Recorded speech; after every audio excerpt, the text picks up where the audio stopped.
Hello everyone, स्वागत है आपका आपके अपने यूट्यूब चैनल पर। मैं शिवानी चौधरी आज फिर से आपके साथ एक नए टॉपिक पर बात करने आई हूँ। जैसा कि आप सभी जानते हैं कि मैं दिल्ली में as a government teacher working हूँ। आप सभी के मन में एक क्वेश्चन होगा कि गवर्नमेंट टीचर बना कैसे जाता है। गवर्नमेंट टीचर बनने के लिए आपके पास कुछ बेसिक क्वालिफिकेशन होनी चाहिए। आपको सीटेट का एग्ज़ाम देना पड़ता है उसके लिए। एंड अगर आपका सीटेट का एग्ज़ाम क्वालिफाइड है तो आप गवर्नमेंट टीचर बनने के लिए अप्लाई कर सकते हैं। तो सबसे पहले हम जानते हैं कि सीटेट होता क्या है। CTET means central teacher eligibility test. जैसा कि नाम से ही स्पष्ट है, ये एक टीचर एलिजिबिलिटी टेस्ट होता है, यानी कि आपको टीचर बनने से पहले इस एग्ज़ाम को देना ही होता है। अगर आप ये टेस्ट क्लियर कर चुके हैं तो आप टीचर बन सकते हैं, आप किसी भी टीचिंग पोस्ट के लिए अप्लाई कर सकते हैं। सीटेट सीबीएसई के द्वारा कंडक्ट कराया जाता है और इसका एग्ज़ाम हर साल होता है। सीटेट को वो सभी कैंडिडेट्स दे सकते हैं जो कि टीचिंग कोर्स कर रहे हैं या टीचिंग कोर्स को क्लियर कर चुके हैं। सीटेट के बारे में ऐसी बहुत सारी चीज़ें हैं जो मैं आपको आगे भी बताती रहूँगी, जैसे कि सीटेट का सिलेबस क्या होता है, क्या क्वालिफाइंग मार्क्स हैं एंड इसकी प्रिपरेशन कैसे की जाए। इसकी प्रिपरेशन भी हमारे द्वारा कराई जाएगी, तो आप हमारे चैनल को सब्सक्राइब करना ना भूलें एंड हमारे साथ जुड़े रहिए, जिससे कि आगे आने वाली जो भी पोस्ट हैं इसके रिगार्डिंग आप उनको बिल्कुल भी मिस ना करें एंड आप उनसे बेनिफिट ले सकें। तो अभी हम बात करने वाले हैं कि सीटेट होता क्या है एंड क्या इसका क्राइटेरिया है, हम इसके रिगार्डिंग बात कर रहे हैं। तो सीटेट का एग्ज़ाम देने के लिए सबसे पहले, जैसा कि मैंने आपको बताया, आपके पास कोई भी एक टीचिंग कोर्स होना चाहिए, जैसे कि ईटीई हो गया, जेबीटी हो गया, डीएलएड हो गया, डीएड हो गया या बीटीसी हो गया। ऐसे अलग अलग स्टेट्स में इन टीचिंग कोर्सेज को अलग अलग नाम से जाना जाता है, लेकिन ये जो सभी कोर्स हैं ये टीचिंग कोर्स होते हैं। तो सीटेट के 2 लेवल होते हैं, लेवल 1 एंड लेवल 2। जो लेवल 1 का पेपर होता है वो प्राइमरी टीचर्स के लिए होता है। अगर आप 1st to 5th क्लास को टीच करना चाहते हैं तो आपके पास सबसे पहले एक टीचिंग कोर्स होना चाहिए एंड आफ्टर दैट आपको जो है सीटेट का एग्ज़ाम ये देना होता है। तो अगर आप लेवल 1 का पेपर भरना चाहते हैं तो आपके पास जो प्राइमरी टीचर के जो टीचिंग कोर्स होते हैं, ईटीई, जेबीटी, डीएलएड, ईटीसी, ये जो भी कोर्स हैं, अगर आपने इनमें से कोई एक भी कोर्स किया हुआ है तो आप लेवल 1 का पेपर ज़रूर भरें एंड सीटेट का एग्ज़ाम दें, जिससे कि आगे आने वाली जो भी टीचिंग वैकेंसीज हैं उनमें आप अप्लाई कर सकें।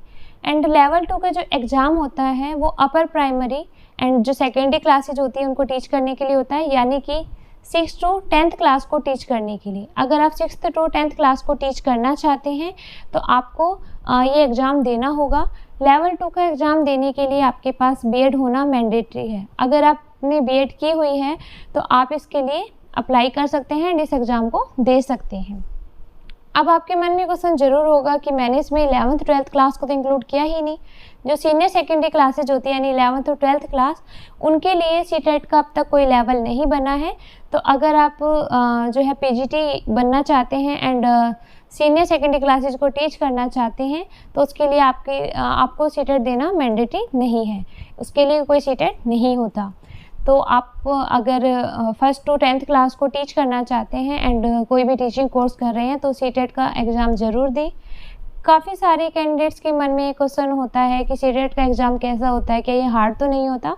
तो बिल्कुल नहीं, डरने की कोई ज़रूरत नहीं है। सीटेट का एग्ज़ाम कुछ ज़्यादा हार्ड नहीं होता। अगर आप टीचिंग कोर्स कर रहे हैं तो आपको कुछ बेसिक नॉलेज वहाँ पे मिल जाती है, जिसके बेस पर आप इस एग्ज़ाम को क्लियर कर सकते हैं।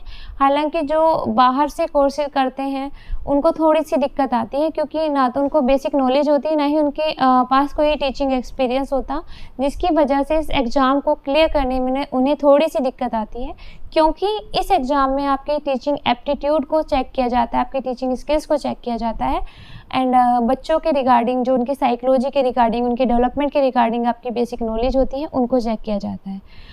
तो इन सब के बारे में अगर आपको नहीं पता है तो इसके रिगार्डिंग भी आगे जो है जो सीटेट का सिलेबस है उसमें जो जो टॉपिक्स हैं उसके रिगार्डिंग भी हम अलग से वीडियोज़ डालेंगे, तो आप उन वीडियोज़ को देखिएगा एंड जो इनके रिगार्डिंग आपको जो बेसिक नॉलेज है उसको आप इस तरीके से बना सकते हैं। अब हम बात करते हैं कि सीटेट का एग्ज़ाम अगर आप देने जा रहे हैं तो आपको कितने मार्क्स लाने होंगे।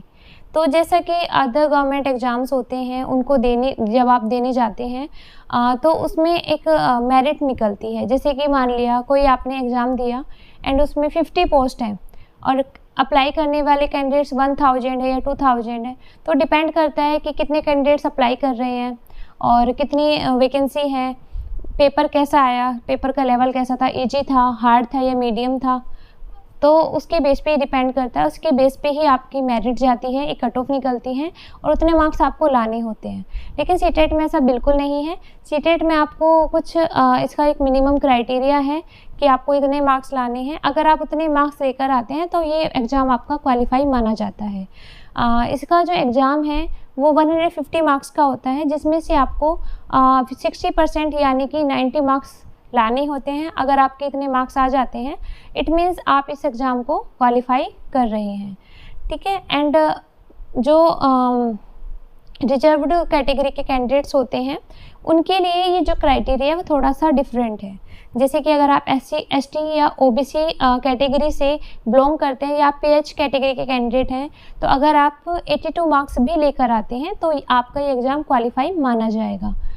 अगर आपके इसमें ज़्यादा अच्छे मार्क्स आते हैं या आपके मार्क्स जो है एकदम लेवल पे आते हैं, जैसे 82 मार्क्स हैं या 90 मार्क्स हैं, तो इसका मतलब ये नहीं है कि आप किसी टीचिंग वैकेंसी के लिए अप्लाई नहीं कर सकते, क्योंकि इसमें मार्क्स का कोई बेनिफिट नहीं मिलता।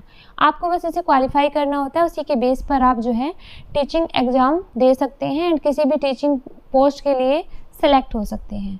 तो आपको इसे ओनली क्वालिफाई करना होता है। तो अगर आप सीटेट की तैयारी कर रहे हैं या आप टीचर बनना चाहते हैं तो आप इस एग्ज़ाम को ज़रूर दीजिएगा। एंड इसके रिगार्डिंग अगर आप कोई भी सजेशन चाहते हैं या किसी टॉपिक पर कोई वीडियो चाहते हैं, कुछ आपका क्वेश्चन है, तो आप कमेंट करके हमें ज़रूर बताइएगा, जिससे कि हम उसके रिगार्डिंग अलग से वीडियो डालें एंड आपको जो है उसके बारे में हम इंफॉर्मेशन प्रोवाइड कर सकें। तो अगर आपको हमारी ये वीडियो पसंद आई हो तो वीडियो को ज़रूर लाइक कीजिएगा, चैनल को सब्सक्राइब कीजिएगा। Thank you.